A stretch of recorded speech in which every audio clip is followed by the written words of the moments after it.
آج سب کے ہاتھ میں موبائل ہے، آج ہماری نوجوان نسل کے ہاتھ میں موبائل ہے۔ کیا اس موبائل کے ذریعے آج گناہ آسان نہیں ہو گئے؟ کتنے گناہ ایسے جو آج سے 15 سال 20 سال پہلے لوگ تصور نہیں کر سکتے تھے، آج موبائل نے ان گناہوں کو آسان کر دیا۔ 10 سال کے 12 سال کے بچے آج ایسی گندی لتوں اور عادتوں کا شکار ہو گئے کہ آج پورا سماج اور معاشرہ خراب ہو رہا ہے۔ میرے بھائیوں، گناہوں کی اور اللہ کی نافرمانیوں کی کثرت سے بھی ہمارے اوپر یہ ذلت اور رسوائی چھائی ہوئی۔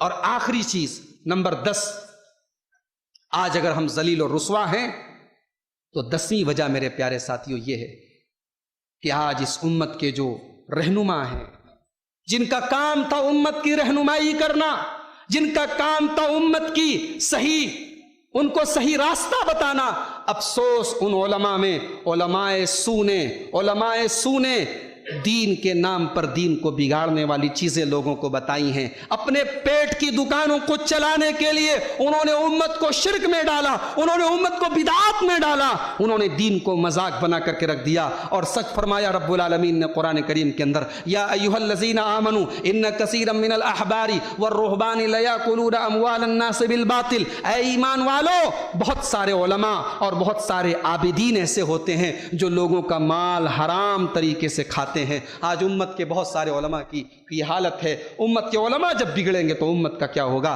حضرت قتادہ رحمۃ اللہ علیہ کہتے ہیں علماء کی مثال نمک کی طرح ہے، نمک کی طرح علماء ہیں۔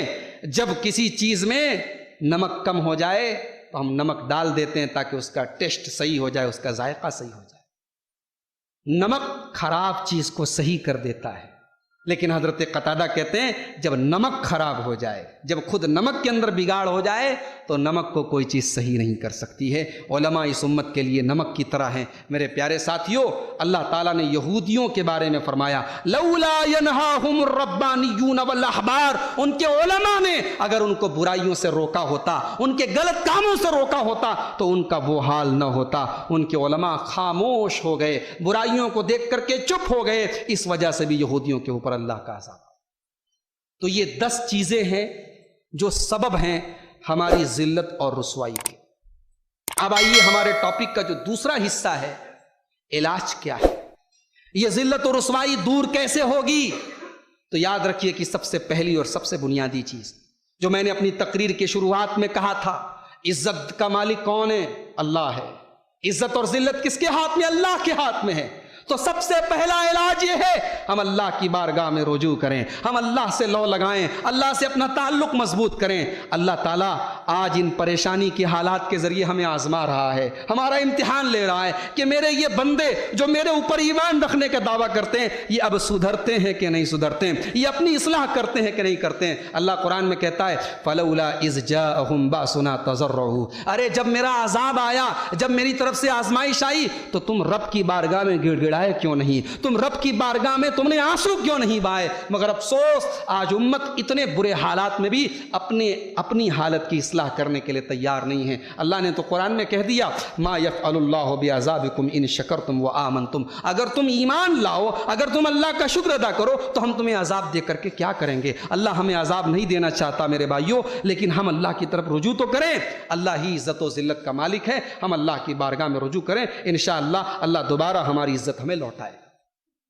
دوسرا علاج، دوسری چیز، اس ذلت و رسوائی کا دوسرا علاج میرے پیارے ساتھیوں یہ ہے کہ ہم دنیا کے اندر زندگی گزاریں مگر اپنی زندگی کا مشن اللہ کو راضی کرنا بنا لیں۔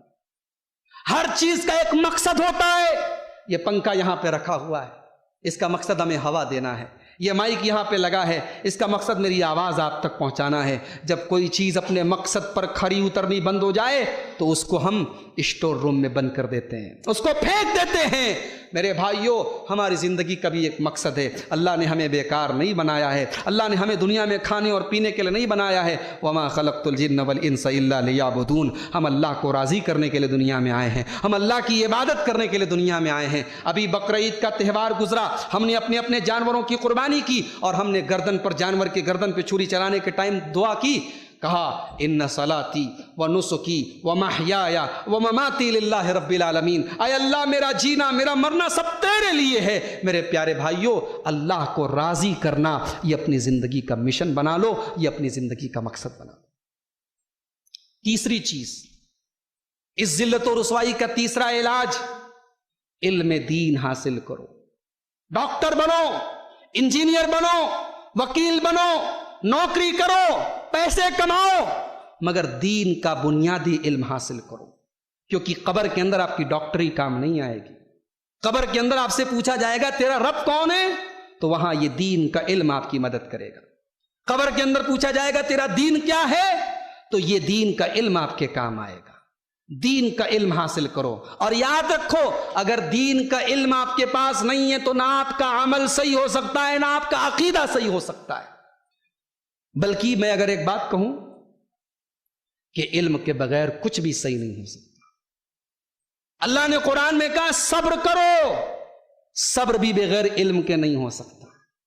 اللہ تعالیٰ نے موسیٰ علیہ السلام کا واقعہ بیان کرتے ہوئے فرمایا وَكَيْفَ تَصْبِرُ عَلَى مَا لَمْ تُحِطْ بِهِ خُبْرًا۔ حضرت خضر نے موسیٰ علیہ السلام سے کہا جس چیز کا آپ کو علم نہیں ہے آپ اس پر صبر کیسے کریں گے؟ تو صبر کرنے کے لیے بھی علم چاہیے۔ علم دین حاصل کرو، یہ دوسرا علاج ہے، یہ معاف کیجئے یہ تیسرا علاج ہے موجودہ حالات میں، اگر ہم چاہتے ہیں کہ ہماری یہ ذلت و رسوائی ختم ہو جائے۔ نمبر 4، چوتھا علاج یہ ہے کہ ہم اپنے اخلاق کو بہتر بنائیں۔ آج امت کے اور مسلمانوں کے جو میڈیا کے اندر جو ہماری چھوی بنائی جا رہی ہے، ہمیں اچھوت بنایا جا رہا ہے، ہمیں دنیا کے لیے ایک بوجھ بنایا جا رہا ہے۔ ہم اپنے اخلاق سے لوگوں کا دل جیتے ہیں۔ مسلمان اخلاق کا بہترین ہونا چاہیے۔ ہمارے پیارے نبی محمد رسول اللہ صلی اللہ علیہ وسلم نے اخلاق سے لوگوں کا دل جیتا ہے۔ مارا بھی تو اخلاق کی تلوار سے مارا، ظالم سے لیا ظلم کا بدلہ نہ کسی وقت، مارا بھی تو اخلاق کی تلوار سے مارا۔ میرے پیارے بھائیوں، مسلمان کا اخلاق بہترین ہونا چاہیے۔ نمبر 5، پانچواں علاج، موجودہ پریشانیاں اگر ہم دور کرنا چاہتے ہیں، اگر ذلت و رسوائی ہم دور کرنا چاہتے ہیں، تو پانچواں علاج میرے پیارے ساتھیوں یہ ہے کہ ہم چیریٹی کے کاموں میں، خدمت خلق میں آگے بڑھیں۔ ہمارے نبی کی پہچان خدمت خلق سے تھی۔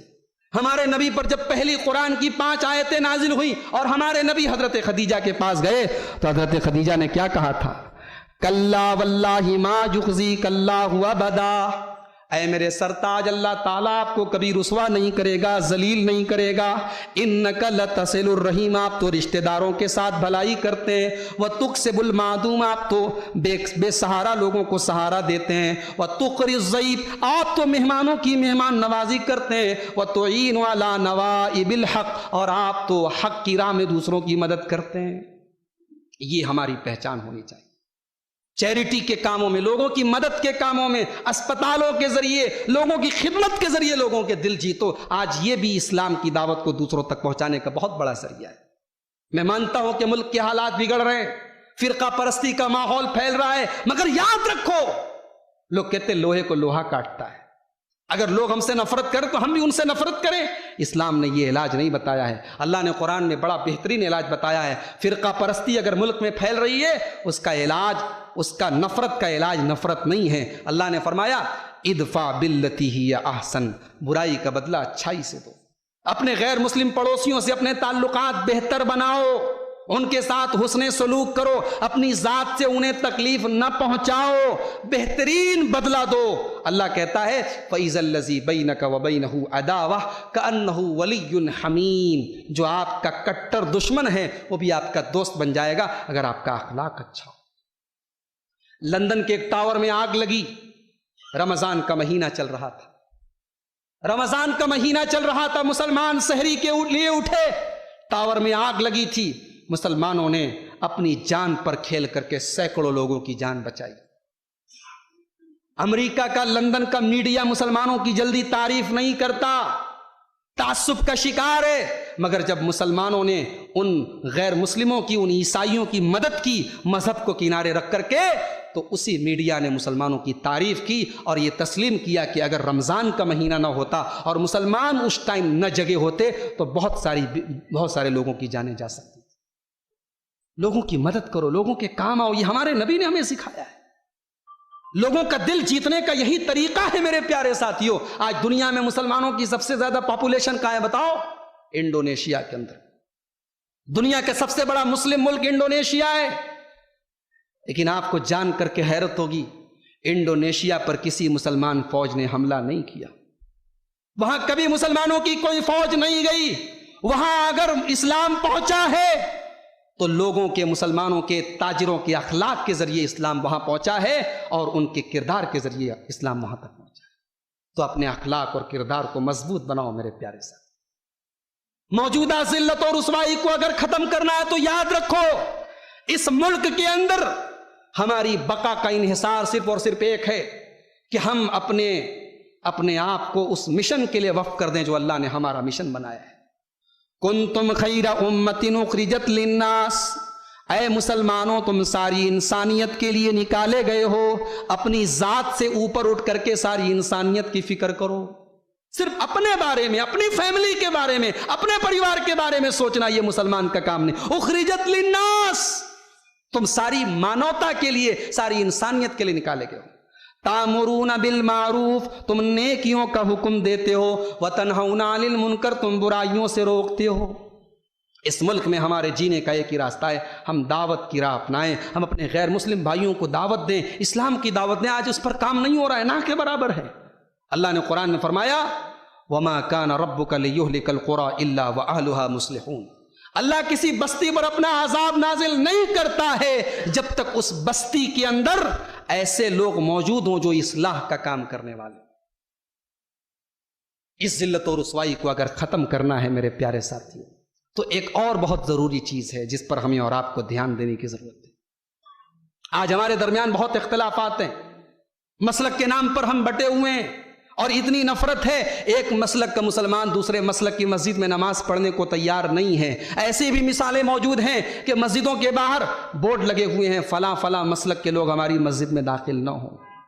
اختلافات بہت ہیں آج ہمارے اندر، لیکن ضرورت اس بات کی ہے کہ آج ہم ملی پلیٹ فارم پر ایک ہوں. ہم اپنے اختلافات کو اپنے گھر کی حد تک رکھیں، اپنی مسجدوں کی حد تک رکھیں. جب امت کا مسئلہ آئے، جب میڈیا کے سامنے ہم آئیں، اور جب دشمنوں کے سامنے ہم آئیں تو ایک امت بن جائیں. اللہ نے قرآن میں فرمایا وَلَا تَنَازَعُوا فَتَفْشَلُوا وَتَذْهَبَ رِيحُكُمْ. آپس میں لڑو مت، آپس میں اختلاف نہ کرو، آپس میں نزاع مت کرو، ورنہ تم کمزور ہو جاؤ گے اور تمہاری قیمت ختم ہو جائے گی. تم بے وزن ہو جاؤ گے، بے ویلو ہو جاؤ گے، تمہاری ہوا اکھڑ جائے گی. میرے عزیز ساتھیوں، میرے محترم بزرگوں، میرے نوجوان ساتھیوں، آج اگر اس امت کے اچھے دن لوٹانے ہیں، اس امت کو اس کی عظمت رفتہ لوٹانی ہے، تو ایک چیز اور ہمیں جس پر دھیان دینے کی ضرورت ہے کہ صحابہ نے جو فارمولہ اپنایا تھا. صحابہ کا فارمولہ کیا تھا؟ انہوں نے دین پر عمل کیا تھا، انہوں نے اسلام پر عمل کیا تھا. انہوں نے رب کی شریعت کو صرف مسجد میں نماز پڑھنے کی حد تک نہیں اپنایا تھا، بلکہ اپنے لباس میں، اپنے لین دین میں، اپنے اخلاق میں، اپنے کردار میں، اپنی شادی بیاہ میں، اپنے کلچر میں، ہر چیز میں انہوں نے اسلام کو اپنایا تھا. امام مالک کا وہ جملہ یاد رکھو، لن يصلح آخر هذه الامہ الا بما صلح به اولها. اس امت کے اندر بعد میں آنے والے کامیاب نہیں ہو سکتے، بعد میں آنے والے صحیح نہیں ہو سکتے جب تک کہ وہی فارمولہ نہ اپنائیں جو اس امت کے پہلے کے لوگوں نے اپنایا تھا. فارمولہ وہی ہے میرے ساتھیوں، کامیابی اور عزت اور سربلندی کا. اور آخری چیز جس کو بیان کر کے ہم اپنی گفتگو ختم کریں کہ آج امت کے حالات کی اصلاح اور امت کی ذلت و رسوائی کو اگر ختم کرنا ہے میرے پیارے ساتھیوں تو اس ملک کے پس منظر میں اور اس ملک کے بیک گراؤنڈ میں ایک بات میں کہنا چاہوں گا کہ ہمیں اپنے ملک کے آئین کی اور ملک کے قانون کی جانکاری ہونی چاہیے.